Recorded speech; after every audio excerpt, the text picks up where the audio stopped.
Hello everyone, स्वागत है बच्चों आप सबका हमारे इस नए लेक्चर में क्वाड्रेटिक इक्वेशंस के। और बेटा जैसा आपको पता है कि क्वाड्रेटिक इक्वेशंस के अभी तक हमने बेटा कुछ इंट्रोडक्टरी लेक्चर्स देखे हैं जिसमें हमने बेसिक समझ लिया क्वाड्रेटिक इक्वेशन होता क्या है, हमने उसका ग्राफ देख लिया कि पैराबोला कैसा बनता है, हमने डिस्क्रिमिनेंट के बेस पर किस तरीके से अलग अलग पैराबोला बनते हैं हमने वो भी बेटा देख लिया है।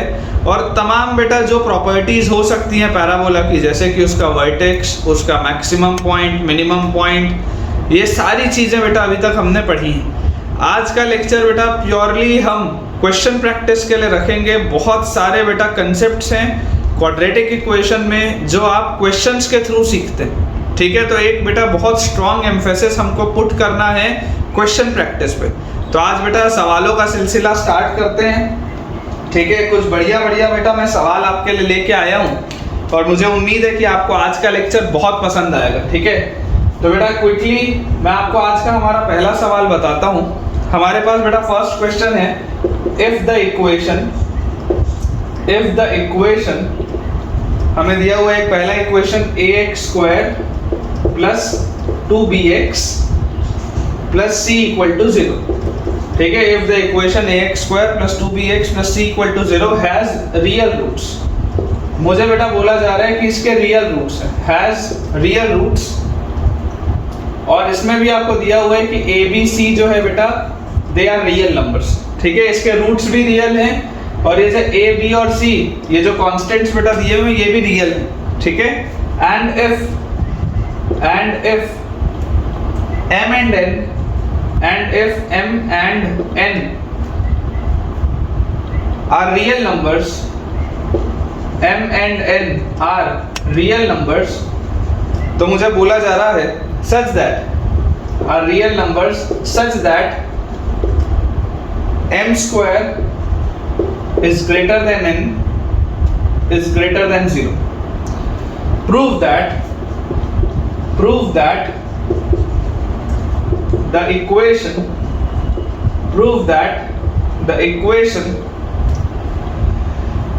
ax² plus 2mbx plus cn equal to 0 has real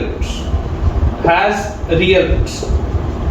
ये बेटा अपना पहला सवाल है, ठीक है। This is our first question जो हम सॉल्व करने वाले हैं। तो बेटा देखिए, अगर हम इसके सॉल्यूशन की बात करें, अब हमें क्या चीज आती है सबसे पहले हम वो समझते हैं।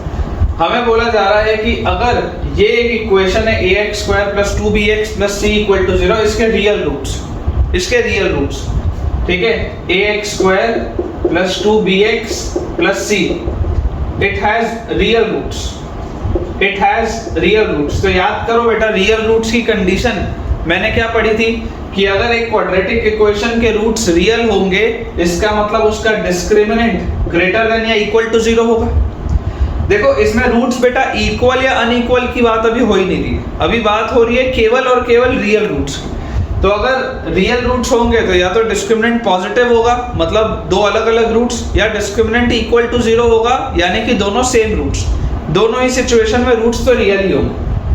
ये आपको दिया गया है। अगर d बेटा मैं ग्रेटर देन इक्वल टू 0 बोलता हूं तो b² मतलब 2b का whole square, b² minus 4ac this will be greater than equal to 0। तो देखो 2 का स्क्वायर बेटा 4 और ये वाला 4 हट जाएगा, मतलब कि यहां से बेटा b² will be greater than equal to ac। ये हमारे पास आएगा बेटा रिलेशन। आप जब इसको सॉल्व करेंगे 4 आप कॉमन लेके काट सकते हैं, b² is greater than equal to ac आपके पास आ जाएगा। अच्छा, इसके बाद हमें क्या बोला जा रहा है, हमें ये भी बेटा बोला जा रहा है m and n are real numbers such that m² is greater than n। ये इक्वेशन 1 है, मुझे m² बेटा n से बड़ा दिया हुआ है। Let us suppose this is equation 2। मुझे m² n से बड़ा दिया हुआ है, let us suppose this is equation 2 and ये भी पॉजिटिव है ना। देखो n जो है वो 0 से बड़ा है, मतलब n पॉजिटिव है, m² तो पॉजिटिव होता ही है। और यहां पर भी देखो b² जो है वो ac से आपको बढ़ा दिया हुआ। अब मुझे बेटा बोला जा रहा है prove that the equation this equal to 0 has real roots. तो अपन मान लेते हैं बेटा, अपन ऐसा मान लेते हैं कि ये जो ax² plus 2mbx plus cn equal to 0 है। अगर इसका बेटा मैं डिस्क्रिमिनेंट d बोलूं, अगर मैं आपको बोलूं कि इसका डिस्क्रिमिनेंट हम d मानते हैं, तो इसका डिस्क्रिमिनेंट बेटा अगर d होगा तो d का वैल्यू क्या होगा, b स्क्वायर मतलब 2mb का होल स्क्वायर माइनस 4ac और c की जगह cn, ये होना चाहिए इसका डिस्क्रिमिनेंट। ध्यान से आप देखिए 2 का स्क्वायर 4 कॉमन निकलेगा, अंदर आएगा m square b square minus acn, m square b square minus acn, ये बेटा मेरे पास आएगा m square b square minus acn। थोड़ा अगर आप दिमाग लगाएंगे तो आप ये बात को पाएंगे बेटा, b स्क्वायर जो है वो ac या उससे बड़ा है, m स्क्वायर जो है वो n से बड़ा है। आप सोच के देखो, अगर बेटा मैं आपको बोल दूं कि multiply equation 1 with 2, multiply equation 1 with 2, तो बेटा जैसे ही आप इक्वेशन 1 को 2 से मल्टीप्लाई करेंगे तो देखो LHS और LHS वाला मल्टीप्लाई होके क्या बनाएगा, b स्क्वायर m स्क्वायर, और RHS वाला मल्टीप्लाई होके क्या बनाएगा, ACN। और अपना थोड़ा आप दिमाग लगाओ और दिमाग लगा के सोचो बेटा कि जब आप पॉजिटिव चीजों को मल्टीप्लाई कर रहे हैं तो इनइक्वालिटी का साइन चेंज नहीं होगा। आप बेटा मेथड ऑफ इंटरवल्स में ये चीज पढ़ें, जब भी हम पॉजिटिव चीजों को बच्चों मल्टीप्लाई करते हैं इनइक्वालिटी का साइन चेंज नहीं होता। इनइक्वालिटी का साइन तब फर्क इनइक्वालिटी के साइन को पड़ता है जब आप पॉजिटिव और नेगेटिव चीज को मल्टीप्लाई करते हैं, तब दिक्कत आती है। यहाँ पर दिक्कत बेटा बिल्कुल भी नहीं आएगी। तो यहाँ से आप देखो क्लियरली बोल सकते हो कि ये इसका LHS भी पॉजिटिव है, इसका LHS भी पॉजिटिव है, ये भी एक पॉजिटिव क्वांटिटी है, तो b स्क्वायर m स्क्वायर जो होगा क्लियरली बेटा मैं बोल सकता हूँ ACN से क्या आ जाएगा, बड़ा आ जाएगा, क्योंकि n जो है वो इससे छोटा है। अगर ये दोनों इक्वल भी हुए, मान लो अगर b स्क्वायर AC के बराबर भी हुआ, अगर बेटा ये बराबर भी हुआ तब भी b स्क्वायर m स्क्वायर जो होगा वो ACN से तो बड़ा ही होगा, क्योंकि ये वाला m स्क्वायर इससे n से बड़ा है। ठीक है, तो बेटा अगर b square m square ACN से बड़ा आ रहा है, इसका मतलब सोच के देखो ये b स्क्वायर m स्क्वायर जो है ये ACN से अगर बड़ा आ रहा है, तो क्या मैं ये बोल सकता हूँ कि d जो होगा वो पॉजिटिव होगा, क्योंकि d क्या था 4 times of m square b square minus ACN। तो अगर बेटा m square b square ACN से बड़ा है, इसका मतलब d will be greater than 0। और अगर बेटा इसका डिस्क्रिमिनेंट ग्रेटर देन 0 आ गया तो क्या ऑटोमेटिकली मैं बोल सकता हूँ क्या कि इसके रूट्स रियल होंगे। सोचो, यही तो मुझे प्रूफ करना था। एक कंडीशन यहां से निकाली, एक कंडीशन बेटा मुझे दी हुई थी, दोनों कंडीशंस का यूज करते हुए मैंने एक ऐसा रिलेशन निकाल लिया जहां से बहुत आसानी से बेटा मैं कंक्लूड ये बात कर सकता हूं कि इसका जो डिस्क्रिमिनेंट होगा, ये वाली क्वाड्रेटिक का बेटा जो डिस्क्रिमिनेंट होगा that will be greater than 0। और अगर डिस्क्रिमिनेंट 0 से बेटा बड़ा आ गया, इट मींस कि इस क्वाड्रेटिक के रियल रूट्स होंगे। ठीक है, आई होप आपको ये पॉइंट समझ में अच्छे से आया होगा। बहुत सारे अपने पास सवाल हैं, ठीक है, और जितने ज्यादा बेटा जैसे हमने ट्रिग्नोमेट्री में बहुत सारे क्वेश्चंस की प्रैक्टिस की है, उसी तरीके से क्वाड्रेटिक में भी बेटा मैं आपको बहुत सारे सवालों की प्रैक्टिस करवाने वाला हूं, क्योंकि आप जितने ज्यादा क्वेश्चंस करेंगे उतना आपको बेटा ज्यादा कंसेप्ट क्लियर होगा। ठीक है, नेक्स्ट बेटा हमारे पास जो क्वेश्चन लिखा हुआ है, अगला सवाल है कि if a plus 4 x square minus 2ax plus 2a minus 6 is less than 0 for all x belonging to real number। मतलब कि x की हर वैल्यू के लिए ये जो क्वाड्रेटिक बेटा आपके पास एक लिखी है दैट इज लेस देन 0। सवाल है फाइंड a। आपको बेटा a का वैल्यू सेट बताना है, if this quadratic is less than 0, this is always negative. आप बेटा जरा सोच के देखिए, एक क्वाड्रेटिक में x स्क्वायर का जो कोफिशिएंट होता है, x स्क्वायर का बेटा कोफिशिएंट ये बात को डिसाइड करता है कि आपका क्वाड्रेटिक का माउथ ओपनिंग अपवर्ड्स पैराबोला होगा या माउथ ओपनिंग डाउनवर्ड्स पैराबोला होगा। क्वाड्रेटिक के केस में सिर्फ और सिर्फ x स्क्वायर का कोफिशिएंट ये बात को डिसाइड करता है कि आपका पैराबोला ऊपर खुलेगा या नीचे खुलेगा। ठीक है, आपको बोला जा रहा है कि ये 0 से छोटा है हमेशा ही। This is less than 0 always. आप बेटा इस बात को समझिए कि ये मैं पैराबोला अगर मैं माउथ ओपनिंग अपवर्ड्स बनाता हूं तो ये पैराबोला मैं ऐसा बनाऊं, ये पैराबोला मैं ऐसा टच करता हुआ बनाऊं, ये पैराबोला मैं ऐसा बनाऊं, जैसा भी बेटा इन तीनों में से मैं जैसा भी पैराबोला बनाऊं, आप इस बात को बेटा बिल्कुल ध्यान से समझ सकते हैं और देख भी सकते हैं कि इन तीनों ही केसेस में ये जो आपका बेटा क्वाड्रेटिक है, ये जो आपका ग्राफ है, वो हमेशा नेगेटिव नहीं है। देखो ये वाले में तो हमेशा ही पॉजिटिव है, पहले वाले में, क्योंकि ये एक्स एक्सिस के ऊपर बना हुआ है अंदर वाला। ये वाले में ग्रेटर देन इक्वल टू 0 है, क्योंकि ये इक्वल टू 0 भी हो रहा है या पॉजिटिव है। और ये जो लास्ट वाला है बेटा, ये पॉजिटिव भी है, नेगेटिव भी है और 0 भी हो रहा है। देखो ये वाले रीजन में ये बेटा आपके पास ये वाले रीजन में क्या है, देखो ये वाले रीजन में ये नेगेटिव है, ठीक है ना, ये वाले रीजन में ये पॉजिटिव है, ये वाले भी रीजन में ये पॉजिटिव है। यहां पर इसकी वैल्यू 0 हो रही है, यहां पर भी इसकी वैल्यू 0 हो रही है। तो ये वाला जो आपका बेटा लास्ट वाला भी क्वाड्रेटिक का मैंने कर्व जो बनाया है, पैराबोला जो बेटा मैंने बनाया है, it is not necessarily always negative.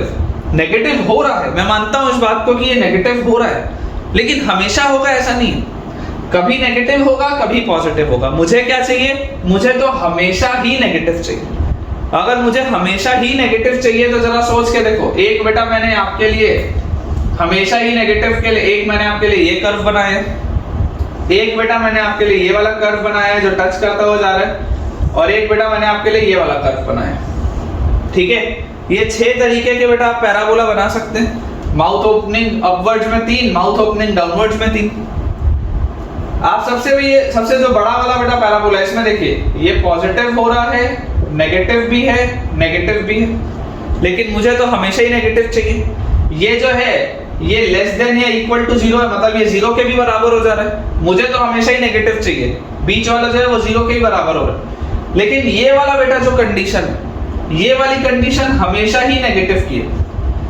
ये वाला जो बेटा मैंने पैराबोला बनाया है, ये छोटा सा पैराबोला, ये पैराबोला जो एक्स एक्सिस के नीचे है, आप इस पैराबोला को बेटा देखकर ये बात को मान सकते हैं कि this parabola is always negative. तो इसकी कंडीशन क्या होती है, इसकी बेटा कंडीशन होती है सबसे पहले this is a mouth opening downwards parabola, मतलब x स्क्वायर का कोफिशिएंट नेगेटिव होना चाहिए। तो पहली चीज तो आ गई कि a+4 0 से छोटा होना चाहिए। तो यहां से बेटा a will be less than -4। सबसे जो पहला बेटा मेरे पास पॉइंट आया that will B a less than -4, ठीक है। इसके बाद अगर बेटा हम ध्यान से समझें तो ये वाली कंडीशन में देखो, क्योंकि ये x एक्सिस को क्रॉस नहीं कर रहा, क्योंकि ये x एक्सिस को टच भी नहीं कर रहा, इसलिए इसका डिस्क्रिमिनेंट 0 से छोटा होगा। डिस्क्रिमिनेंट 0 से छोटा मतलब x एक्सिस के साथ कोई भी कांटेक्ट नहीं, मतलब कोई रियल रूट नहीं। d less than 0, discriminant less than 0 का सिर्फ और सिर्फ यही मतलब होता है कि उसका रियल x एक्सिस के साथ कोई भी कांटेक्ट नहीं है, उसके कोई भी रियल रूट्स नहीं है, उसके रूट्स जो होंगे वो इमेजिनरी होंगे, ठीक है ना। तो इसका d लेस देन 0 होना चाहिए। तो इसका डिस्क्रिमिनेंट बोलो क्या आएगा बेटा, इसका डिस्क्रिमिनेंट अगर आप निकालेंगे तो b स्क्वायर मतलब -2a का होल स्क्वायर -4a मतलब a+4 इनटू कांस्टेंट टर्म मतलब 2a - 6।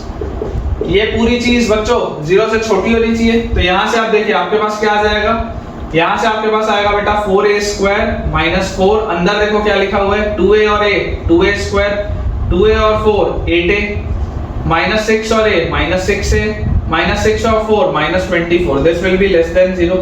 तो यहां से बेटा 4 का अगर मैं फैक्टर गायब कर दूं तो a square -2a square -a square हो गया, 8a - 6 है 2a with a minus sign तो -2a हो गया, और -24 विद अ माइनस साइन तो +24, दिस इज लेस देन 0। तो यहां से बेटा आपके पास आएगा a square + 2a -24 will be greater than 0, sign reverse हो जाएगा।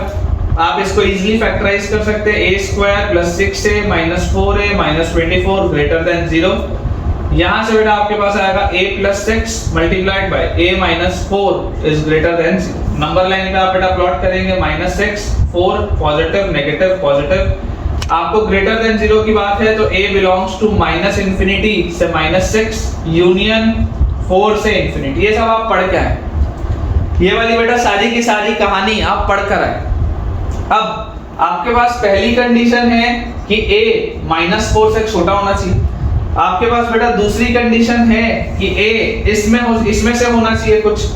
तो आप देखो अगर -4 से बेटा छोटा बोल रहा है, -4 से छोटा बोल रहा है, तो ये वाला तो पार्ट कैंसिल हो जाएगा क्योंकि ये तो 4 से बड़ा है, मेरे को तो -4 से छोटा चाहिए।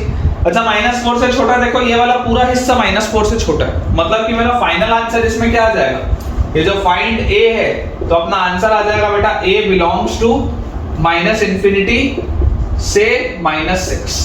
ठीक है, a की बेटा जो वैल्यू सेट आपके पास आएगी that will be from -∞ to -6। ठीक है, इसमें बेटा देखो और अल्टरनेटिव कैसे क्वेश्चन बन सकते हैं मैं आपको पहले समझा दूं। ये तो हो गया कि अगर ऑप्शंस में सवाल आ गया तो वहां से हमें मिल जाए। इमेजिन करो बेटा अगर मुझे ये क्वेश्चन दिया होता कि find the maximum possible value of या maximum integral possible value of a, कि a का सबसे बड़ा इंटीजर क्या हो सकता है। तो अगर आप -∞ से -6 तक जा रहे हैं तो जरा सोच कर बेटा आप देखिए कि जो सबसे बड़ा इंटीजर या इंटीग्रल वैल्यू a लेगा दैट विल बी -7, क्योंकि -6 पे तो ओपन है, मतलब कि -7 will be the largest integral possible value of a। तो ये सारे बेटा वेरिएशंस है क्वेश्चन के, ठीक है ना। विद टाइम बेटा आप सारी की सारी चीजें सीखते जाएंगे। इतने ज्यादा क्वेश्चंस करवाने के पीछे का बेटा मकसद सिर्फ यही है कि आपका कमांड क्वाड्रेटिक में भी बहुत अच्छे से आ जाए। और हमने बेटा जितने अच्छे से ट्रिग्नोमेट्री डील किया है ऑलमोस्ट 24 लेक्चर्स में, वैसे ही बेटा आप मान के चलिए 20-25 लेक्चर का बहुत आराम से क्वाड्रेटिक भी होगा। तो घबराने की अपने को बेटा कोई बात नहीं है, अपने पास बहुत समय है क्लास 11th में, बहुत ही बेटा अच्छे से अपने को मेहनत अपनी करनी है। अगला बेटा देखो नेक्स्ट हमारे पास जो क्वेश्चन दिया है, नेक्स्ट हमारा जो सवाल है वो हमें बेटा ये बोलता है कि अगर ax² + bx + c = 0, इस क्वाड्रेटिक इक्वेशन के बच्चों दो रूट्स है अल्फा और बीटा। ठीक है, इस क्वाड्रेटिक इक्वेशन के दो रूट्स है अल्फा और बीटा, और इसका बेटा आपको ये भी बोला जा रहा है कि बीटा जो है वो 1 से बड़ा है, अल्फा जो है वो -1 से बड़ा है। बीटा जो है बेटा वो 1 से बड़ा है और अल्फा जो है वो -1 से बड़ा है। और इसका आपके पास एक ग्राफ भी दिया हुआ है। ठीक है, इसका बेटा इस तरीके का एक ग्राफ दिया हुआ है, मैं ग्राफ भी आपके लिए बना देता हूं। कुछ इस तरीके का हमारे पास एक ग्राफ है। ठीक है, this is x axis, this is y axis, और यहां पर बेटा आपको दिया जा रहा है that this point is alpha and this point is beta. Important question है बेटा, है ना। बच्चों को अक्सर ये सारी चीजें समझ ही नहीं आती, तो है ना, अच्छा सवाल है, मतलब आपका कंसेप्ट इससे स्ट्रांग होगा। और आपको बेटा देखो क्लियरली इसमें यह बोला जा रहा है कि बीटा जो है वो 1 से बड़ा है, तो 1 यहां पर कहीं पर होगा, और अल्फा जो है वो -1 से बड़ा है, मतलब -1 यहां पर कहीं पर होगा। ठीक है, ये हमारे पास बेटा सवाल है। हमें इसमें यह पूछा जा रहा है कि find the sign of, sign मतलब आपको पॉजिटिव है या नेगेटिव है ये बताना है। फाइंड द साइन ऑफ, आपको साइन बताना है। सबसे पहला है a, दूसरा है बेटा आपके पास डिस्क्रिमिनेंट d, तीसरा है बच्चों आपके पास सम ऑफ रूट्स, ठीक है, third is sum of roots, fourth option है बच्चों मेरे पास product of roots, fifth option है बेटा मेरे पास constant term c, sixth option है बेटा a + b + c। इन सब का बेटा हमको साइन बताना है, ठीक है ना, इन सब का बेटा हमको साइन बताना है। ऐसे सवाल जनरली बेटा आपको किसी ना किसी इंस्टीट्यूट के मटेरियल में मिलेगा, ठीक है, हो सकता है मिल जाए, ना मिले तो कोई दिक्कत नहीं, अपन तो यहाँ समझ रहे ही है। सबसे बेटा पहले हमको देखो बोला जा रहा है कि हमको साइन बताने a का। a क्या है? a is the coefficient of x²। अच्छा, मेरा पहला पैराबोला जो है, पैराबोला बेटा आप देख सकते हैं this is mouth opening downwards parabola. तो अगर माउथ ओपनिंग डाउनवर्ड्स पैराबोला है, इसका मतलब a क्या होगा बेटा? नेगेटिव होगा, इसमें तो कोई डाउट ही नहीं है, क्योंकि ये पैराबोला मुझे दिखाई दे रहा है कि ये पैराबोला नीचे खुल रहा है, इट मींस कि this is a mouth opening downwards parabola, मतलब a जो होगा वो नेगेटिव होगा। अब अगर हम बात करें डिस्क्रिमिनेंट की, तो क्या यहाँ पर बेटा मुझे दो रूट्स दिख रहे हैं? देख लो, मुझे अगर बेटा दो रियल रूट्स दिखाई दे रहे हैं, इसका मतलब इसका डिस्क्रिमिनेंट क्या होगा? पॉजिटिव होगा। अगर ये बेटा दो रियल रूट्स और अलग अलग है, इसलिए देखो मैंने इक्वालिटी भी नहीं लगाई, अलग अलग रूट्स हैं और आपके पास दो अलग अलग रूट्स दिख रहे हैं रियल रूट्स, इसलिए इसका मतलब क्या है कि discriminant will be greater than 0।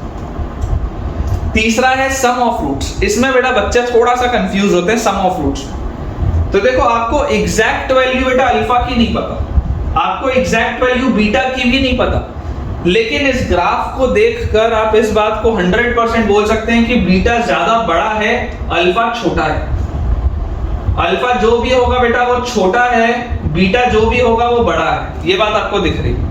तो जब आप इन दोनों वैल्यूज को बच्चों ऐड करेंगे, जब आप इन दोनों वैल्यूज को ऐड करेंगे तो ये ओवरऑल पूरी की पूरी चीज पॉजिटिव आनी चाहिए। क्यों? क्योंकि पॉजिटिव वाला रूट बड़ा है, नेगेटिव वाला रूट छोटा है, दिखाई दे रहा है। Fourth option is product of roots. Product of roots, product of roots क्या होता है बेटा? आपको देखो दिख रहा है कि एक रूट नेगेटिव है, alpha is a negative root, zero के उस साइड, ओरिजिन के उस साइड। तो एक रूट नेगेटिव है, एक रूट पॉजिटिव है। If one of the root is negative and the other root is positive, तो दोनों का प्रोडक्ट विल बी नेगेटिव। दोनों का प्रोडक्ट बच्चों क्या आ जाएगा? नेगेटिव आ जाएगा, करेक्ट। इसके बाद fifth option is constant term C. Fifth option is constant term C. अब बेटा देखो जो कांस्टेंट टर्म सी है उसको समझने का बहुत एक आसान सा तरीका है कि ये जो आपके पास क्वाड्रेटिक है, मैं अगर बोल दूं कि this is the quadratic function, fx जो फंक्शन है वो क्या है? ax square plus bx plus c। ये क्वाड्रेटिक आपको फंक्शन दिया हुआ है जिसके दो रूट्स हैं अल्फा और बीटा, यही है वो क्वाड्रेटिक आपका फंक्शन है ना। जब आप उसको जीरो से इक्वेट कर देते हैं तो वो इक्वेशन हो जाता है, अदरवाइज ये आपका fx फंक्शन है, this is a quadratic polynomial. इसमें आप बच्चों ये मुझे बात बताइए कि अगर मैं x की जगह जीरो रखूं, अगर बेटा मैं x की जगह जीरो रखूं तो क्या f ऑफ जीरो का वैल्यू, f ऑफ जीरो का वैल्यू क्या आ जाएगा? a इंटू जीरो तो जीरो, b इंटू जीरो तो जीरो, c। क्या f ऑफ जीरो का वैल्यू c आ जाएगा क्या? जैसे ही आप x की जगह जीरो रखेंगे तो f of zero will be equal to c आ जाएगा, ये दोनों तो जीरो जीरो हो जाएंगे। मतलब कि फंक्शन की वैल्यू जीरो पर जो होगी that will be your constant term. आप ये बोल सकते हैं नोट क्या है? नोट ये है फंक्शन की वैल्यू जीरो पर जो होती है that is your constant term. Constant term क्या होता है? फंक्शन की जो भी वैल्यू जीरो पर आएगी that will be my constant term. तो अगर बेटा f0 का वैल्यू c है तो आप ये मुझे यहाँ पर इधर देखिए बेटा ग्राफ में, ये पॉइंट से ये पॉइंट तक फंक्शन का वैल्यू जीरो पर क्या आ रहा है? ये आ रहा है ना, देखो ग्राफ आपका ऐसा जा रहा है, जीरो पर इसकी वैल्यू जो भी होगी दैट विल बी c। तो क्या मैं ये देख पा रहा हूं कि फंक्शन की वैल्यू जीरो पर पॉजिटिव दिख रही है? देखो y axis positive, y axis से ये कट करके जा रहा है तो c विल बी पॉजिटिव। ये एक इंपॉर्टेंट चीज है बेटा जो आपने सीखी, ठीक है, ये एक इंपॉर्टेंट चीज है बेटा जो आपने सीखी। अच्छा लास्ट है a प्लस बी प्लस सी। इसमें भी बच्चों को कंफ्यूजन होता है, a प्लस बी प्लस सी। आप बच्चों इस बात को ऐसे समझिए कि अगर आपको a प्लस बी प्लस सी बोला जा रहा है तो a प्लस बी प्लस सी क्या होता है? बेसिकली नोट पॉइंट में ये तो पहला हो गया constant term, a plus B plus C is sum of coefficients, sum of coefficients जो होता है that is a plus B plus C. दिख रहा है? कोफिशिएंट्स का सम, कोफिशिएंट्स का सम कांस्टेंट टर्म, और ये b भी कोफिशिएंट है और a भी कोफिशिएंट है, इनका सम क्या है? a प्लस बी प्लस सी है। क्या अगर मैं आपको बोलूं कि ये fx जो क्वाड्रेटिक पॉलिनोमियल था, जब मैंने x की जगह जीरो रखा तो मुझे ये मिला। अगर मैं आपको बोलता put x equal to 1, x की वैल्यू बेटा अगर मैं आपसे 1 रखवाता तो सोच के देखो f ऑफ 1 क्या आता? f ऑफ 1 क्या मेरे पास a इंटू 1 का स्क्वायर मतलब 1 प्लस b इंटू 1 मतलब b प्लस c, ये आता क्या? f ऑफ 1 का वैल्यू क्या आ जाता? a plus b plus c। तो सम ऑफ कोफिशिएंट्स जो होता है this is f of 1। Sum of coefficients जो होता है बेटा दैट इज f ऑफ 1। तो आप मुझे जरा देखकर बताइए 1 पर बेटा ये फंक्शन की वैल्यू क्या है? क्या ये 1 पर बेटा फंक्शन की वैल्यू पॉजिटिव दिख रही है क्या? देखो ऊपर है ना, 1 पर फंक्शन की जो भी वैल्यू होगी वो पॉजिटिव दिख रही है, मतलब a plus B plus C भी बेटा पॉजिटिव होगा, ठीक है, a plus B plus C भी पॉजिटिव होगा। तो एक बार अपन अपने आंसर्स चेक कर लेते हैं। ए जो है बेटा, A is negative, D is greater than zero, sum of roots positive है, प्रोडक्ट ऑफ रूट्स नेगेटिव है, कांस्टेंट टर्म जीरो से बड़ा है। मैंने आपको बता दिया है कि एफ ऑफ जीरो जो होता है वो कांस्टेंट टर्म होता है, और A plus B plus C भी पॉजिटिव है, that is sum of coefficients. ठीक है ना, सम ऑफ कोफिशिएंट्स बेटा। बोर्ड अपन अपना क्लियर कर लेते हैं।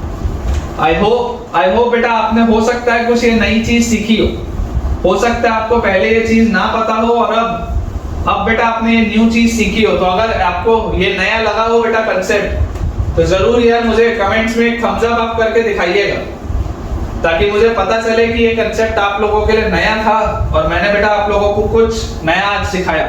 ठीक है, जरूर आप मुझे बताइएगा।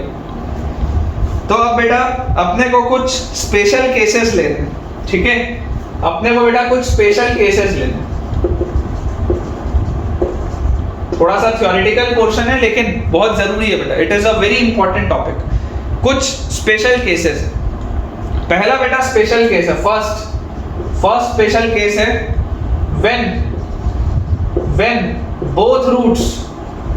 when both roots are zero. किसी क्वाड्रेटिक इक्वेशन के बच्चों अगर दोनों ही रूट जीरो हो गए तो क्या हो? जैसे आपके पास क्वाड्रेटिक जो बेटा फंक्शन दिया हुआ है that is fx is equal to ax square plus bx plus c। ठीक है, ये आपके पास बेटा एक फंक्शन दिया हुआ है। अगर आप इसी फंक्शन को जीरो से इक्वेट करेंगे तो वो उसका इक्वेशन हो जाएगा, क्वाड्रेटिक इक्वेशन हो जाएगा। अभी ये एक क्वाड्रेटिक पॉलिनोमियल है।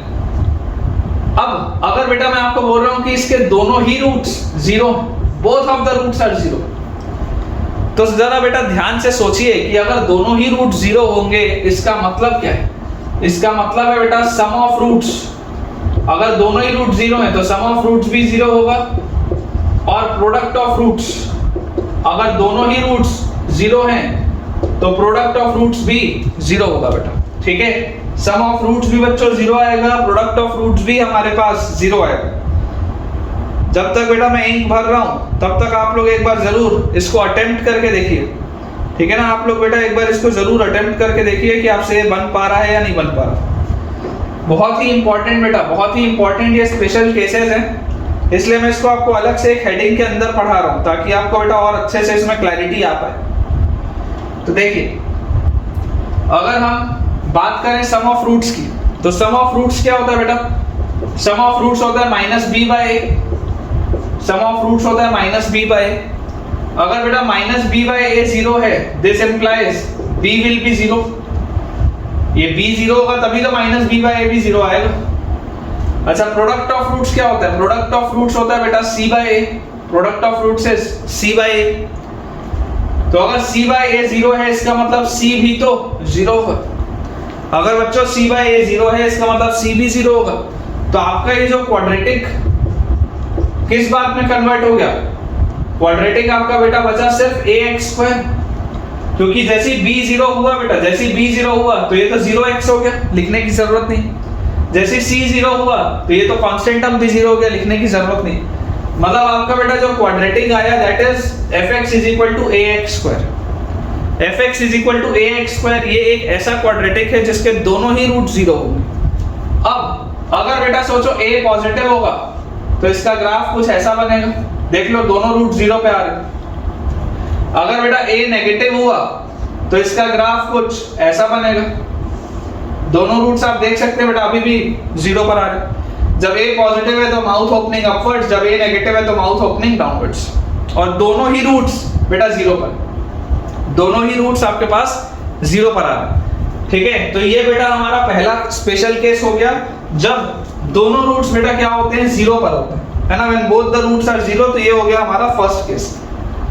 अब बेटा हम अपना सेकंड वाला केस करते हैं।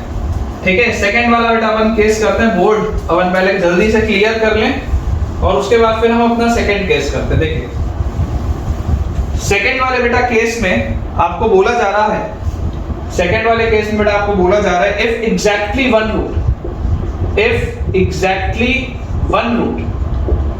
if exactly one root is zero, अगर सिर्फ एक ही root zero, if exactly one root is zero, अगर सिर्फ एक ही root zero, if exactly one root is zero, तो अब इसमें बेटा आप थोड़ा सा ध्यान लगाइएगा, थोड़ा सा आप बेटा ध्यान लगाइएगा कि इसका एक रूट 0 है, दूसरा रूट मान लो अल्फा, दूसरा रूट अल्फा मान लो, अल्फा नॉन जीरो, सिर्फ एक रूट 0 है, दूसरा रूट नॉन जीरो होगा।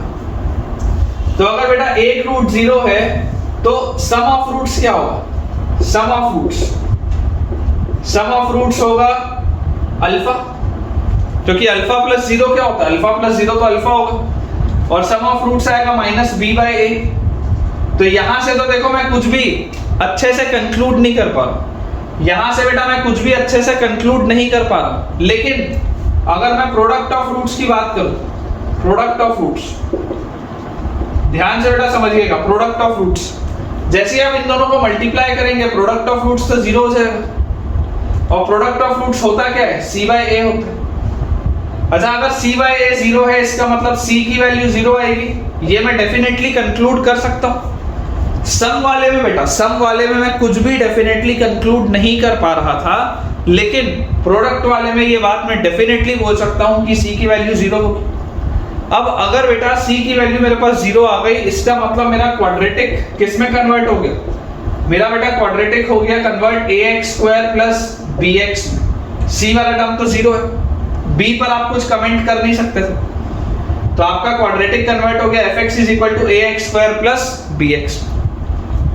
और यहां से बेटा आप बोल सकते हैं, अगर आप x कॉमन लेंगे तो this will B ax plus b, x into ax plus b।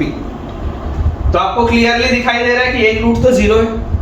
अब बेटा ध्यान से समझिएगा, जो मैं आपको केसेस बना के दिखा रहा हूं, बहुत ध्यान से समझिएगा। अगर a पॉजिटिव है, अगर a पॉजिटिव है, तो आपके पास किस तरीके का ग्राफ बन सकता है मैं आपको बता देता हूं। ये पहला केस है और ये बेटा आपके पास दूसरा केस है। इन दोनों केसेस में आप ध्यान से समझिए, ये आपकी y एक्सिस है, ये बेटा आपकी x एक्सिस है, सिमिलरली ये बेटा आपकी x एक्सिस है, ये बच्चों आपके पास y एक्सिस।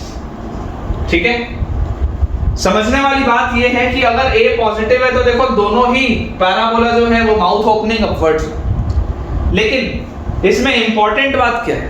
इसमें बेटा इंपॉर्टेंट बात हमारे लिए ये है कि अगर हम ध्यान से इस बात को समझें तो यहां पर जो दूसरा रूट है अल्फा, यहां पर दूसरा रूट पॉजिटिव है, यहां पर बेटा अल्फा जो है वो पॉजिटिव है, दूसरा रूट आपको पॉजिटिव दिख रहा है, यहां पर आपको दूसरा रूट नेगेटिव दिख रहा है, यहां पर आपको दूसरा रूट नेगेटिव दिख रहा है। सिमिलर तरीके से बेटा मैं बोल सकता हूं कि अगर a नेगेटिव हुआ, अगर बेटा a नेगेटिव हुआ तो आपके पास अगेन इस तरीके से बेटा ग्राफ आएंगे। देखो अभी भी ये वही है, ये x एक्सिस, ये y एक्सिस, यहां पर भी बच्चों वैसा ही है, ये y एक्सिस, ये x एक्सिस। देख लो एक रूट अभी भी 0 है, यहां पर भी एक रूट 0 था, एक रूट 0 था, यहां पर भी एक रूट 0 है, एक रूट 0 है। लेकिन इसका बेटा जो दूसरा रूट है देखो वो क्या है? पॉजिटिव है, और इसमें जो दूसरा रूट है बच्चों वो नेगेटिव है। ठीक है, क्योंकि a नेगेटिव है इसलिए this is mouth opening downwards parabola. ठीक है, तो अगर बच्चों एक रूट आपके पास 0 आया, सिर्फ एक रूट 0, तो ये 4 तरीके के आप इसमें ग्राफ बना सकते हैं। मैं आपको क्यों बेटा बार बार ग्राफ बना के बार बार मैं आपको क्यों दिखा रहा हूं? पर्पस बेटा सिर्फ इतना है कि क्वाड्रेटिक में आप जितना बेटा ज्यादा कंफर्टेबल होंगे पैराबोला ड्रॉ करने में, आपके लिए उतना आसान होगा।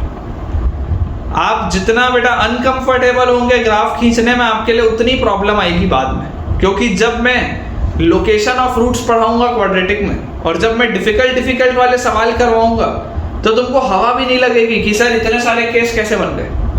मैं एक सवाल ऐसा भी कराऊंगा जिसमें 12 या 13 ग्राफ बनेंगे अलग अलग केसेस के, जिसमें बेटा आपको पूरी बेटा बढ़िया से एक सवाल में पूरी क्वाड्रेटिक समझ में आ जाती है। वो एक सवाल है जो मैं आपको कराऊंगा लास्ट में। तो इनिशियली बेटा हमको बेसिक समझना बहुत जरूरी है कि जो चीजें हो रही हैं वो हो क्यों रही है। ठीक है ना, तो ये 4 बेटा पॉसिबल ग्राफ हैं अगर एक रूट 0 होगा। ठीक है, if exactly one root is 0 तो मेरा क्वाड्रेटिक हो जाएगा ax² plus bx, constant term बेटा 0 हो जाएगा। ये सब आपको रटना नहीं है बेटा, आपको फील करके रखना है, आपको समझ में आनी चाहिए चीजें।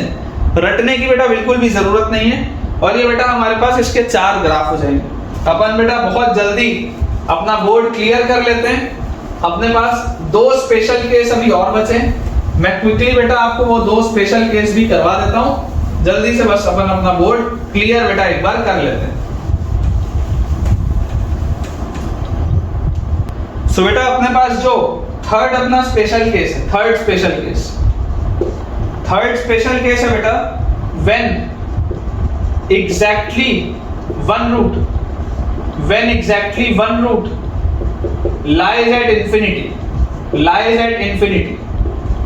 कई बार बेटा टीचर ये सब नहीं कराते, ठीक है ना। आप मुझे कमेंट से बताइएगा कि आपने ये पढ़ा या नहीं पढ़ा। कई बार नहीं कराते या बहुत लेट कराते हैं, उड़ा दिया जाता है टॉपिक। बहुत इंपॉर्टेंट है बेटा, when exactly one root lies at infinity. अगर क्वाड्रेटिक का एक रूट इंफिनिटी पे लाई कर रहे हैं, अब बच्चे के मन में डाउट क्या आएगा कि सर इंफिनिटी पे तो पहुंच ही नहीं सकते। अगर इंफिनिटी पे पहुंच ही नहीं सकते तो आपने रूट लाए करवाया कैसे? बिल्कुल वैलिड सवाल है कि साहब इंफिनिटी पे अगर आप पहुंच ही नहीं सकते तो यार आप कैसे लाए करा दिए रूट? देखो आपको बोला जा रहा है एक रूट इंफिनिटी पे है, दूसरा रूट होगा अल्फा, उससे हमको फिलहाल फर्क नहीं पड़ रहा। इसकी मैं आपको फील देने की कोशिश करता हूं कि इसका मतलब क्या है। देखो ये बेटा नॉर्मल कोई भी एक क्वाड्रेटिक होता, अगर a पॉजिटिव हो तो कोई भी नॉर्मल इस तरीके का बेटा आपके पास क्वाड्रेटिक आएगा, जिसके आपको ये 2 रूट्स दिखाई देंगे, ठीक है। अब आपको क्या बोला जा रहा है? आपको बोला जा रहा है कि एक रूट कहाँ है? इनफाइनाइट में। आपको बच्चों बोला जा रहा है कि एक रूट इनफाइनाइट में है। तो मैं अब आपको जो करने बोल रहा हूँ बहुत ध्यान से सुनना, भी लिखना मत। मैं आपको बोलूं बेटा कि अपने हाथ से इस ग्राफ को ऐसे पकड़ो और पकड़ के बेटा ये जो रूट, ये रूट यहां पर क्यों आया? ये रूट यहां पर इसलिए आया क्योंकि ये आपका ग्राफ मुड़ा। इमेजिन करो आपके पास एक तार है, ठीक है ना, आपके पास बेटा एक वायर है। तो ये वायर में एक बार तो ये वायर यहां से क्रॉस हुई, अब ये वायर दूसरी बार यहां पर क्यों आई? क्योंकि ये यहां से मुड़ी। अगर ये वायर मुड़ती नहीं तो यहां पर रूट आता नहीं। तो मैं आपको बोल रहा हूं कि यार इस वायर को पकड़ो और पकड़ के इस वायर को तुम पहले तो सीधा करो। दोबारा सुनो, ये वायर को पकड़ो और पकड़ के बेटा इस वायर को तुम सीधा करो। और सीधा करने के बाद बेटा तुम ये इंश्योर करो कि ये वायर इतने हिस्से में कहीं पर भी मुड़नी नहीं चाहिए, क्योंकि ये वायर जैसे ही मुड़ेगी वैसे ही बेटा अगला रूट आ जाएगा। देखो मैं क्या बोलना चाह रहा हूं, समझो इस बात को।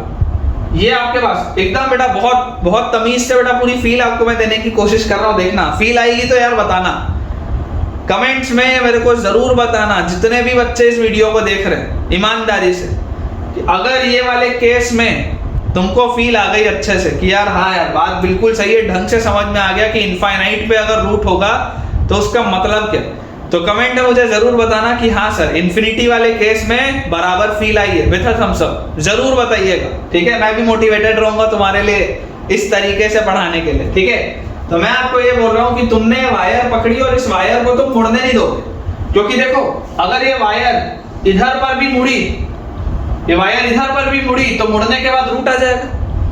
पर मैं क्या चाहता हूं, मैं चाहता हूं कि मेरा रूट कहां पर आए, मैं चाहता हूं मेरा रूट इंफिनिटी में, मैं चाहता हूं बेटा मेरा रूट इंफिनिटी में है। तो तुम इस वायर को मुड़ने नहीं दे सकते। यहां पर इस बात को तुमको बेटा रियलाइज करना पड़ेगा कि ये वायर जैसे ही मुड़ेगी वैसे ही रूट आ जाएगा।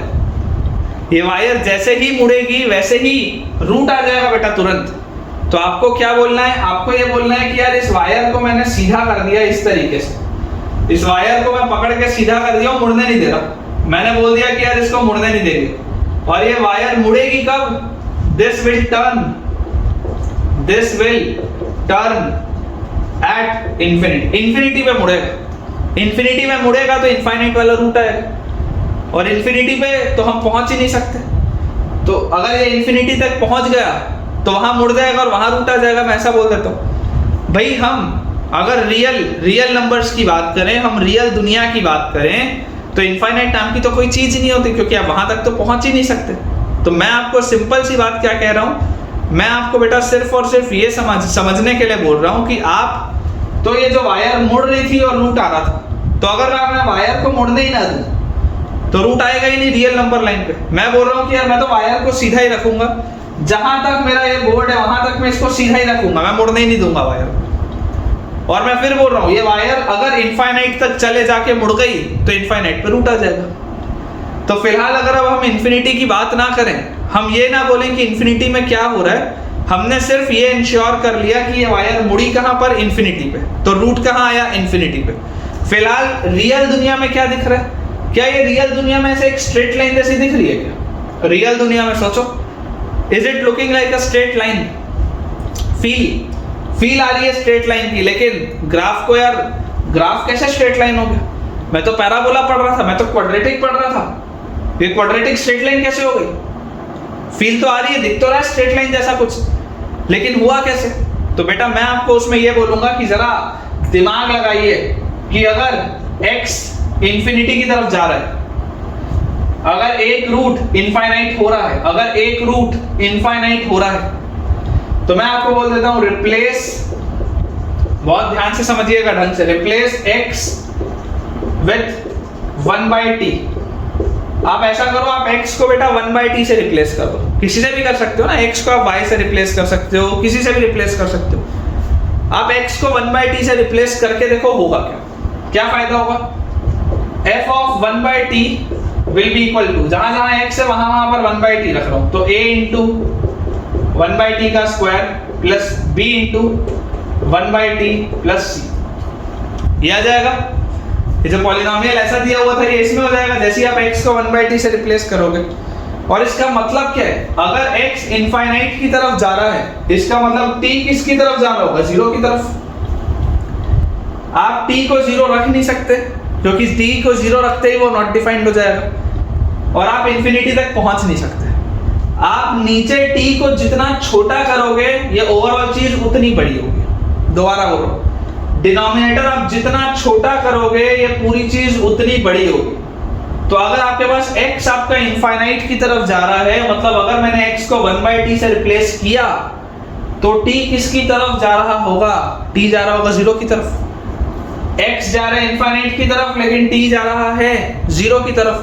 तो यहां से आप बेटा देखिए कि अगर आपके पास लिखा हुआ है a/t square plus b/t plus c equal to 0, अगर मैंने आपके इक्वेशन को इसमें कन्वर्ट कर दिया, अगर बेटा मैंने आपके इक्वेशन को इसमें कन्वर्ट कर दिया, तो यहां से मेरे पास क्या आ रहा है, एलसीएम अगर आप लोगे तो a plus bt plus ct square equal to 0 आएगा। एलसीएम लेते ही क्या आएगा, a plus bt plus ct square आ जाएगा, और बाय जो t स्क्वायर था उसको भेज दो आरएचएस में, 0 के पास क्या फर्क पड़ रहा, कोई फर्क नहीं पड़ रहा। तो यहां से देखो आपका क्वाड्रेटिक कन्वर्ट हो गया किसमें, थोड़ा सा रीअरेंज करके लिख रहा हूं, ct square plus bt plus a equal to 0, अच्छे से कन्वर्ट करके लिख दिया मैंने, ठीक है। यहां पर बेटा अब आप फील लीजिए, t किसकी तरफ जा रहा है, 0 की तरफ। ये वाले क्वाड्रेटिक में एक रूट इनफाइनाइट की तरफ जा रहा था, क्योंकि उस समय x इनफाइनाइट की तरफ जा रहा था। लेकिन जैसे ही मैंने x को 1/t से रिप्लेस किया, और मैं बोल रहा हूं कि अगर x इनफाइनाइट की तरफ जा रहा होगा, उसका मतलब ये है कि t 0 की तरफ जा रहा होगा। दैट मींस कि इस क्वाड्रेटिक का एक रूट 0 की तरफ जाना चाहिए। अगर ये वाले क्वाड्रेटिक का एक रूट इंफिनिटी की तरफ जा रहा था, तो ये वाले क्वाड्रेटिक का एक रूट 0 की तरफ जाना चाहिए, क्योंकि मैंने इसको 1/t से रिप्लेस किया। और जैसे बेटा आप 0 की तरफ लेके जाओगे, तो अभी आप पढ़ के आए हो, when exactly one root is at 0, product of roots क्या होता है, बोलो, प्रोडक्ट ऑफ रूट्स बेटा आपके पास आ जाएगा 0, क्योंकि अगर एक रूट 0 हुआ है तो product of roots will be 0। और प्रोडक्ट ऑफ रूट्स होता क्या है, constant term by coefficient of x square, constant term by coefficient of x square जैसे आप करोगे तो कांस्टेंट टर्म क्या है, a by coefficient of t square क्या है, c। तो अगर बेटा a बाय c की वैल्यू 0 है, this implies a will be 0, this implies a will be 0। वापस पूरा चीज एक बार समझाऊंगा, लेकिन समझो जो लिखा हुआ बेटा बिल्कुल सही है। a क्या हो गया, a 0 हो गया। और जैसे ही बेटा a 0 हो गया, तो जरा सोच के देखो, अब आपका जो क्वाड्रेटिक था fx, वो fx किस में कन्वर्ट हो गया, जैसे ही a 0 हुआ, this quadratic has been converted into a linear polynomial देख लो, अगर a 0 होगा तो ये वाला टर्म गायब, a के 0 होते ही ये वाला टर्म गायब, तो fx क्या हो गया, bx plus c। bx plus c मतलब it is a linear polynomial, और लीनियर पॉलिनोमियल का ग्राफ कैसा दिखता है, स्ट्रेट लाइन दिखता है। ठीक है, तो थोड़ी बहुत तो देखो तुमको फील आई होगी। जो चीज समझने की है वो क्या है कि अगर एक रूट इनफाइनाइट पर जाता है, अगर एक रूट इनफाइनाइट पर जाता है तो फिर तुम्हारा इक्वेशन क्वाड्रेटिक नहीं बचता, फिर तुम्हारा इक्वेशन कन्वर्ट हो जाता है एक स्ट्रेट लाइन में। वो कन्वर्ट हो जाता है एक स्ट्रेट लाइन में, फिर वो क्वाड्रेटिक नहीं बचता। क्योंकि अगर क्वाड्रेटिक है तो उसमें आप रियल वैल्यूज की बात करेंगे। रियल वैल्यूज में इनफाइनाइट नाम की कोई चीज नहीं होती। इनफाइनाइट नाम की बेटा, क्योंकि आप इनफाइनाइट तक पहुंच नहीं सकते ना। रियल नंबर लाइन का मतलब क्या होता है, रियल नंबर लाइन का मतलब होता है वो सारी वैल्यूज जो आप अटेन कर सकते हैं। आप इनफाइनाइट की तरफ जाने की कोशिश कर सकते हैं, आप इनफाइनाइट पर पहुंच नहीं सकते। x इनफाइनाइट की तरफ जा रहा है, x इनफाइनाइट हुआ नहीं। मैंने x इक्वल टू इंफिनिटी नहीं लिखा, x टेंड्स टू इंफिनिटी लिखा, x इंफिनिटी की तरफ जा रहा है। यहाँ पर देखो when exactly one root lies at infinity, कि वो इंफिनिटी की तरफ लाई कर रहा है, इंफिनिटी पर लाई नहीं कर रहा, इंफिनिटी की तरफ लाई कर रहा है। इसीलिए मैंने आपको क्या बोला था कि ये जो आपका पैराबोला था, इसको एक वायर समझो, वायर एक साइड से पकड़ो और ये बोल दो कि भाई मैं इस वायर को घूमने नहीं दूंगा, क्योंकि अगर वायर घूम गया तो दूसरा रूट आ जाएगा, तो मैं वायर घूमने ही नहीं दूंगा, और अगर मैं वायर घूमने ही नहीं दूंगा तो दूसरा रूट आएगा ही नहीं। और वायर अगर मैं बोलता हूं जाके घूमेगा इनफाइनाइट पे, तो दूसरा रूट भी आएगा इनफाइनाइट पे। तो मैंने आपको बोला x अगर इंफिनिटी पे था तो आप x को 1/t से रिप्लेस कर दो, तो x इनफाइनाइट हो रहा है, इसका मतलब t 0 हो रहा होगा, तभी तो 1/0 इंफिनिटी की तरफ होगा। ठीक है ना, t अगर 0 की तरफ होगा तो आपका जो ये क्वाड्रेटिक था ये कन्वर्ट हो गया इसमें, इसको मैंने रीअरेंज करके लिखा। अब मैं आपको बोल रहा हूं कि इसका अगर एक रूट 0 पर है, इसका एक रूट इंफिनिटी पे था, इसका एक रूट अब 0 पर है, तो 0 वाले के लिए प्रोडक्ट ऑफ रूट्स क्या होता है, कांस्टेंट टर्म होता है coefficient of t square.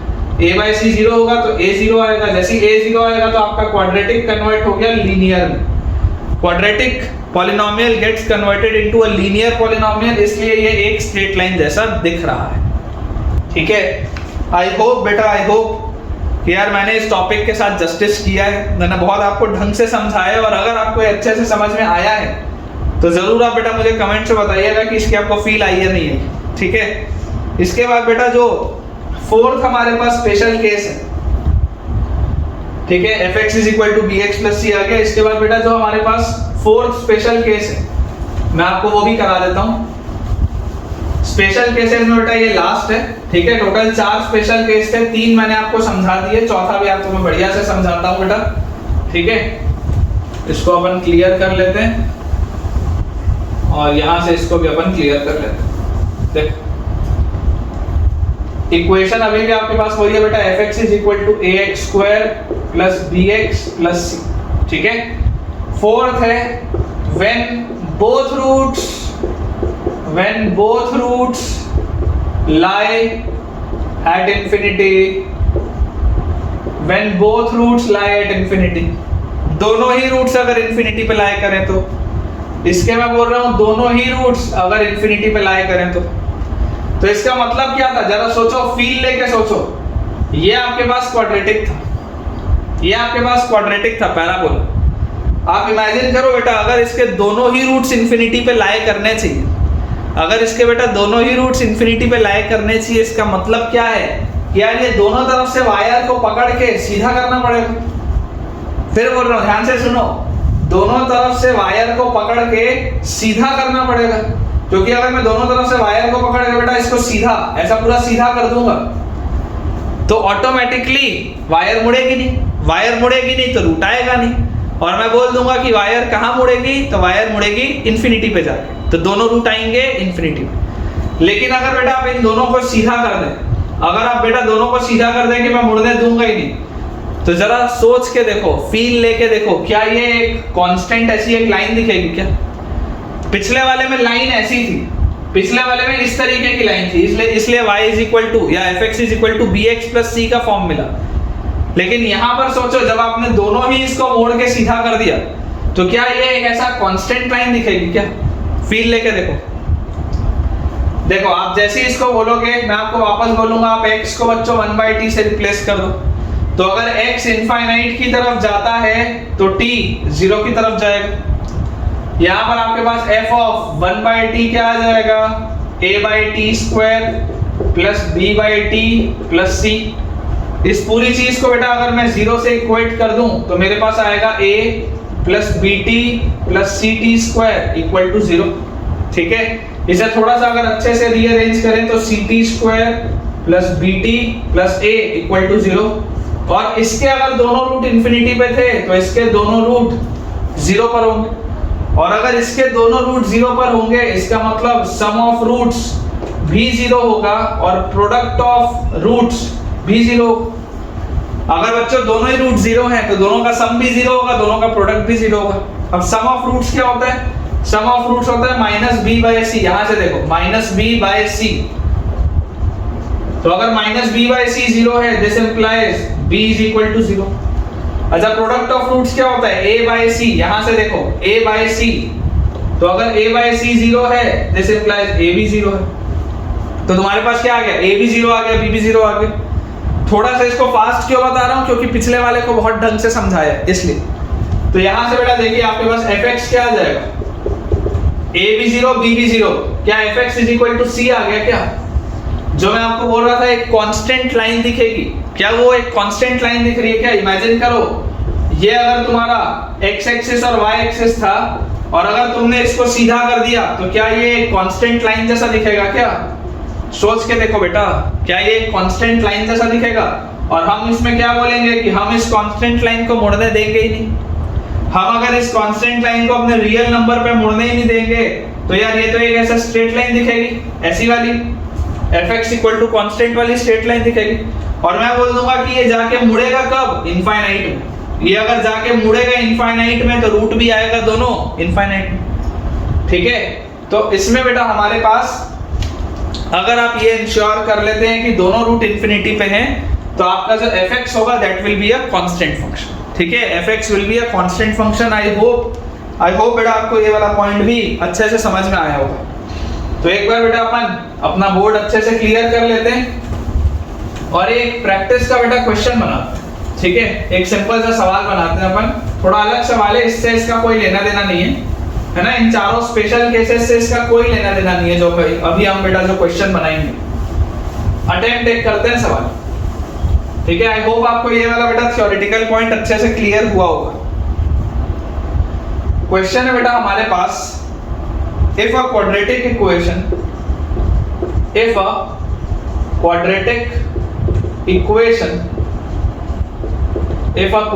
equation in x or y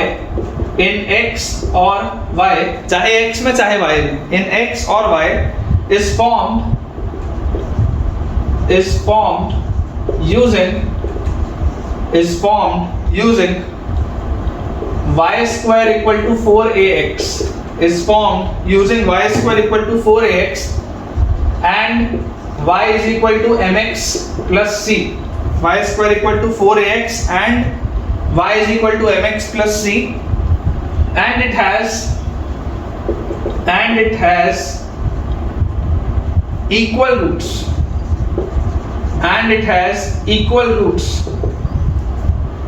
Prove that C is equal to A by M. Prove that C is equal to A by M. तो बेटा ये जो मैंने आपको क्वेश्चन दिया है, ये क्वेश्चन बेटा क्लास 11th में एक चैप्टर आएगा कोनिक सेक्शन।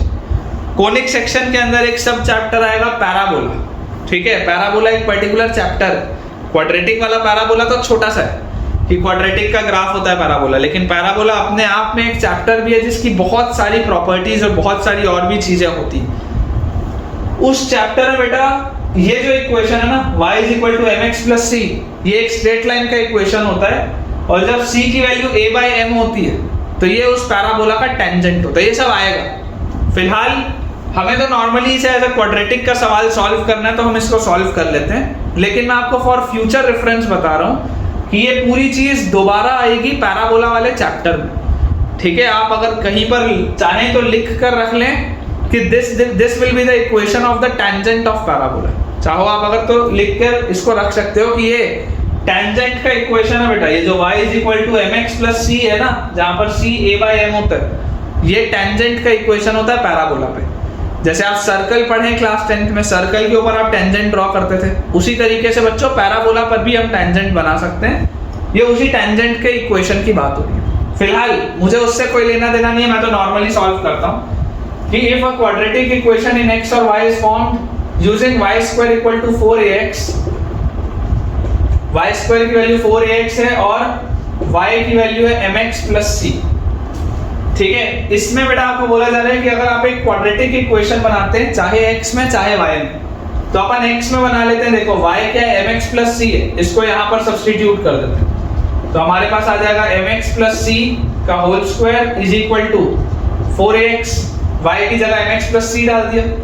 इसको सॉल्व करूंगा तो एक क्वाड्रेटिक आ जाएगा। देखो क्या आएगा, m square x square plus 2cmx plus c square is equal to 4ax आएगा, है ना। m square x square plus 2cmx और plus c square is equal to 4ax आएगा। और यहाँ से अगर मैं थोड़ा सा इसको रीअरेंज करूं तो मेरे पास आएगा बेटा m square x square plus 2cm minus 4a into x plus c square equal to 0। ये बेटा मेरे पास एक क्वाड्रेटिक बनेगा। तो वही लिखा है, if a quadratic equation in x और y इज फॉर्म्ड, आपने x में एक क्वाड्रेटिक इक्वेशन बना ली and it has equal roots. आपको बोला जा रहा है this equation has equal roots. Equal roots का क्या मतलब होता है? इक्वल रूट्स का बच्चों मतलब होता है discriminant equal to 0। Equal roots का मतलब होता है दैट इसका जो डिस्क्रिमिनेंट होगा that will be equal to 0। Discriminant क्या होता है? b स्क्वायर माइनस 4ac, तो b स्क्वायर मतलब 2cm माइनस 4a का whole square, b square minus 4a मतलब m स्क्वायर, 4ac, c मतलब c square, this is equal to 0। मुझे ये बोला जा रहा है। इसको बेटा आप देखिए, अगर आप इसको सॉल्व करेंगे तो पहले तो इसमें से 2 अगर मैं कॉमन निकाल लूं और बाहर स्क्वायर भी लगा तो 4 निकलेगा बाहर। अंदर देखो क्या होगा, cm का c square m square, 2a का 4a स्क्वायर और minus 2 into cm into 2a, तो माइनस 4acm आएगा। आप चाहो तो करके देख सकते हो, कोई दिक्कत की बात नहीं है ना। मैंने इन दोनों में से देखो 2 बाहर निकाला, स्क्वायर था तो 4 बाहर निकला, अंदर यहाँ cm बचा तो c स्क्वायर m स्क्वायर, यहाँ पे माइनस 2a बचा तो 4a स्क्वायर, इसका जो स्क्वायर करूंगा तो, और फिर माइनस 4acm और minus 4c square m square equal to 0। ये मेरे पास आ गया। आप बेटा देख सकते हैं कि ये 4 का फैक्टर तो कॉमन है, हट जाएगा। यहां से बेटा आप देख सकते हैं ये c स्क्वायर m स्क्वायर और minus c square m square भी कटेगा। तो मेरे पास इफेक्टिवली देखो क्या लिखा हुआ है, 4a square minus 4acm is equal to 0। ये बेटा मुझे दिया हुआ है 4a square minus 4acm is equal to 0। 4 का भी फैक्टर अगर मैं काट दूं तो मेरे पास लिखा है a square is equal to acm, a square is equal to acm।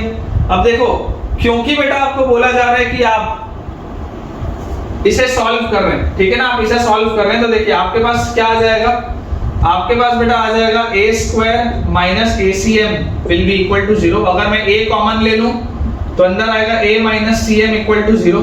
तो यहां से बेटा आएगा या तो a का वैल्यू 0 या तो a का वैल्यू cm के बराबर, ठीक है ना, या तो a का वैल्यू 0 या तो a का वैल्यू cm के बराबर। अब जब आप पैराबोला पढ़ेंगे, जब आप बेटा पैराबोला पढ़ेंगे तब आप जानेंगे कि a 0 नहीं हो सकता, ठीक है ना, a 0 नहीं हो सकते। यहाँ पर भी आप ऐसा आप लिख लो, है ना, क्वेश्चन में लिख लो, prove that c is equal to a by m where a is not equal to 0। Question में ही लिख लो, क्वेश्चन में ही लिख लो, ठीक है। तो अगर बेटा a 0 नहीं हो सकता तो ये वाला फैक्टर तो रिजेक्ट हो गया, और यहां से आ गया a का वैल्यू cm के बराबर, जिसका मतलब c का वैल्यू क्या आ जाएगा, a बाय m। c का वैल्यू बेटा आ जाएगा a बाय m, ठीक है। तो ये इसको अभी बेटा कोई लेना देना नहीं है स्ट्रेट लाइन के इक्वेशन से, पैराबोला पे, टेंजेंट से। ये मैंने आपको एडिशनल इंफॉर्मेशन दी है, ठीक है ना। मुझे पता है क्योंकि आपका सिलेबस क्या है, तो मैंने आपको एडिशनल चीज बताई है। आप अगर चाहें तो यहाँ पर नोट कहीं पर डाल के लिख सकते हैं आप बेटा कहीं पर नोट इसको डाल के लिख सकते हैं कि पैराबोला वाले जो चैप्टर होगा, पैराबोला का बेटा जो चैप्टर होगा कोनिक सेक्शन में, उसमें बेटा आप देखेंगे कि जब y² = 4ax होता है तो उसमें जो टैंजेंट होता है, टैंजेंट का इक्वेशन आता है y = mx + a/m। ये बेटा वहां पर आएगा, है ना, y = mx + a/m, ये वहां पर आएगा। तो अगर आप चाहें तो नोट में इसको कहीं पर लिखकर रख सकते हैं।